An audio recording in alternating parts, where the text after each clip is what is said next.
안녕하세요. 나의 사랑하는 책입니다. 오늘은 조나단 에드워즈 목사님의 진노한 하나님의 손에 붙들린 죄인들이라는 책에 담긴 두 번째 설교 말씀을 소개하려고 합니다. 서점에서 우연히 이 책을 발견한다면 아마도 선뜻 손이 가지 않을 것입니다. 제 경험으로 비추어 보면 우리 영혼에 유익한 책의 제목은 보통 선뜻 손이 나가지 않을 때가 많은 것 같습니다. 반면 뭔가 나에게 유익이 되거나 나의 흥미를 자극하는 제목의 책에는 손이 자연스럽게 갔습니다. 그러나 제목의 고비를 넘어가면 달랐습니다. 제목은 조금 무서웠지만 나의 영혼에 유익한 책을 읽게 되면 그 책에 선뜻 손이 안 나간 것이 나의 죄성 때문이었다는 것을 알게 됐습니다. 이 책도 그런 책 가운데 하나입니다. 조나단 에드워즈 목사님은 완악한 인간의 죄성 그리고 우리가 받을 형벌의 참혹함에 대해 말씀하십니다. 자녀와 부모 관계로 유추해보면 조금 더 이해하기 쉬울 것 같습니다. 자녀를 둔 부모님은 경험하셨을 것입니다. 자녀가 사고를 쳐도 부모는 보통 용서할 준비가 되어 있습니다.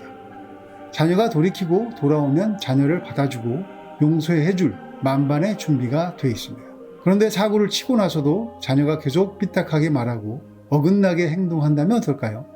그런 상황에서도 부모가 자녀를 품고 웃으며 용서한다고 말하기는 어렵습니다. 즉 부모는 용서하고 싶은데 자녀는 계속 벌을 버는 상황이 이어질 때가 생긴다는 것입니다. 그때도 물론 부모는 사실 자녀를 사랑합니다. 용서한다는 말을 안 한다고 해서 자녀를 사랑하지 않는 것은 아닌 것입니다. 이 설교 말씀에는 하나님 아버지의 그런 아픈 마음이 담겨 있는 것 같습니다. 죄인들에게 이 말 피할 수도 견딜 수도 없는 형벌.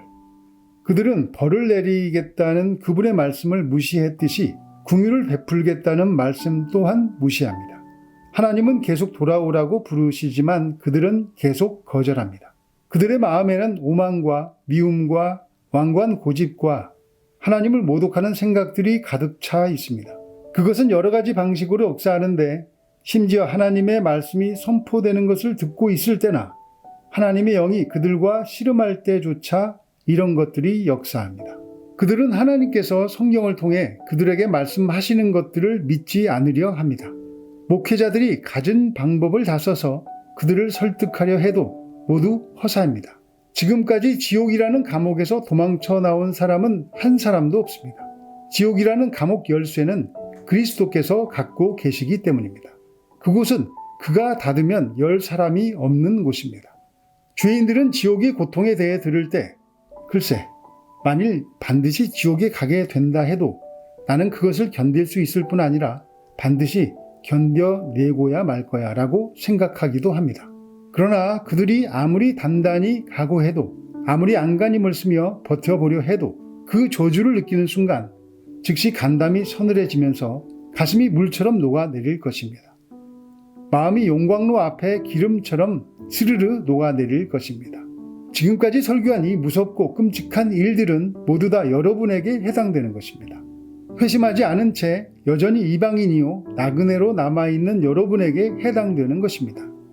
귀가 따갑도록 들었지만 마음속에 경건의 능력이라고는 하나도 없는, 아니 경건의 능력이 무엇인지조차 모르는 여러분을 두고 하는 말씀입니다. 이런 끔찍한 멸망을 당하게 될 거라는 말이 사실처럼 느껴지지 않는 이유가 무엇입니까? 여러분 자신이 그런 형벌을 받을 만큼 엄청난 죄를 지었다고 생각되지 않기 때문입니까? 자신이 이런 형벌을 받을 만큼 악하다고 생각되지 않는 이유가 무엇인지 아십니까? 그 대답은 아주 간단합니다. 바로 여러분이 자신의 악함을 사랑하기 때문입니다. 여러분 눈에는 자신의 악함이 선해 보입니다. 사랑스러워 보입니다. 그것이 전혀 밉지 않습니다.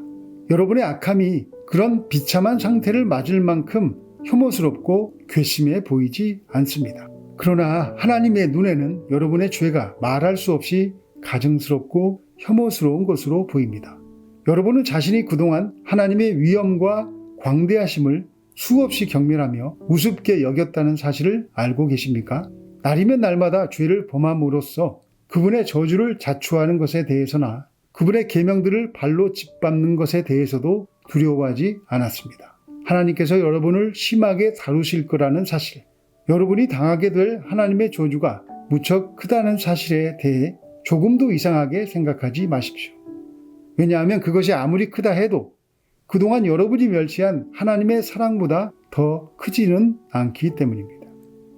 여러분은 놀랍고 크신 하나님의 긍휼에 대해 수백 번도 더 전해 들었을 뿐 아니라 그 크신 긍휼을 받아들이라는 초대까지 받았습니다. 그런데도 여러분은 그리스도를 영접하지 않았습니다. 그 크신 하나님의 사랑을 받지 않았습니다.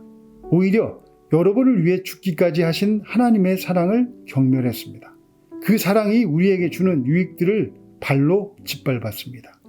하나님께서 여러분이 범한 악행들에 대해 아직 심판하지 않고 계시지만 지금은 당신을 그대로 내버려 두시지만 곧 그분의 크신 능력으로 당신에게 임하실 것입니다.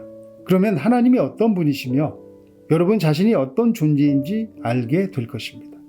오늘 이 자리에서 설교를 듣는 여러분 중에도 바로 지금 이 순간에도 정신을 못 차리고 자기 영혼에 전혀 신경을 쓰지 않는 사람들이 아마 있을 것입니다. 그 마음이 돌보다 더 단단해서 차라리 돌을 감명시키는 게 더 쉬운 그런 사람들도 있을 것입니다. 제가 더 이상 말씀드린다 해도 아무 소용없을 것입니다. 그래도 이것만은 반드시 말씀드려야 하겠습니다. 하나님께서 머지않아 여러분을 다루실 것입니다. 저는 여러분을 다룰 수 없습니다. 왜냐하면 여러분은 제가 하는 말을 우습게 여기기 때문입니다. 사역자들이 인간으로서 할 수 있는 모든 것을 다 한 후에 그것이 실패로 돌아가면 그때 하나님께서 그 일을 맡으십니다. 하나님께서 친히 그분의 말씀을 무시하는 여러분의 몰지각함을 고쳐주실 것이요. 여러분은 하나님이 하신 말씀이 정말인지 아닌지 확인하게 될 것입니다. 그리고 결국에는 하나님께 굴복하고 말 것입니다. 하나님에 대해 아무리 이야기해도 듣는 그 사람이 깨닫지 못한다면 할 수 있는 일은 거의 없습니다. 듣는 사람이 나의 부모라고 해도 나의 자녀라고 해도 복음이 마음에서 역사하게 하는 것은 사람으로서는 쉽지 않습니다. 그래서 은혜를 받아야 한다고 말하는 것 같습니다. 하나님에 대한 깊은 갈망이 마음에 먼저 있어야 복음을 들을 때 생수를 만나고 길을 찾은 것 같은 마음을 갖게 되기 때문입니다. 하나님은 우리가 하나님에 대한 갈망이 있다면 기어이 하나님을 사랑하는 길로 걸어가게 하시는 것 같습니다. 그러나 만일 하나님에 대한 갈망이 없다면 이런 설교 말씀은 무서운 아버지가 위협하는 말로만 들릴지도 모릅니다. 그래서 이 설교는 길을 찾고 생수를 찾고자 하는 마음을 소유한 그런 마음을 하나님으로부터 이미 받은 사람에게 더 감사하게 들릴 것 같습니다. 하나님을 갈망하는 마음을 먼저 주실 주님을 기대하며 돌이키는 우리를 용서하시고 우리와 함께 하시고자 하는 예수님의 마음이 일깨워지기를 예수님의 이름으로 축복합니다. 감사합니다.